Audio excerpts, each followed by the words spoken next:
Il y a un mais qui tient. Si j'avais manqué d'inspiration, ce qui pourra être un jour le cas à force de vous livrer chaque semaine quelques bons mots et heureuses pensées, j'aurais pu quitter Avril et les fils pour composer autour de mai et de ce qui lui plaît. Au demeurant, je n'ai pas pris le temps de regarder les dictons de chaque mois et pour tout vous dire, à part Avril qui ne se découvre pas d'un fil et mai qui fait ce qui lui plaît, je n'ai aucune idée si juin suggère de faire Tagada de soin ou novembre d'aller se pendre. Forte de cette inculture, je préfère donc composer sur un mais qui tienne. Ce qui m'est librement venu et m'a fait rire, c'est qu'il n'y a pas de mais qui tienne.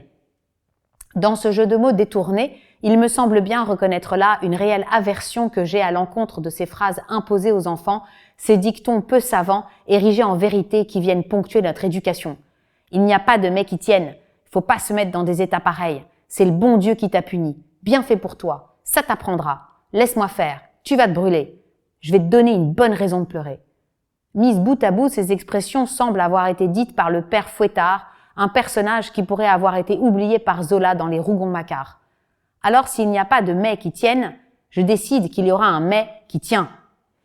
Laissons ainsi la conjonction de coordination décidément trop fébrile pour nous défendre et trop subtile pour laver notre prétendue culpabilité pour retrouver un mais solide, franc, empli de liberté, de joie et qui devant personne ne se justifiera.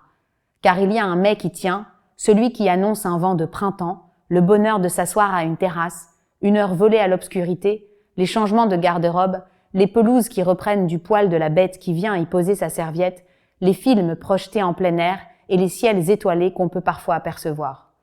Que vive ainsi le mois de mai retrouvé, qui tient bon avec courage et détermination, que vive avec lui la volonté de croire que par le pouvoir d'un mot, chacun peut recommencer sa vie, être né pour la connaître et pour enfin la nommer, la liberté.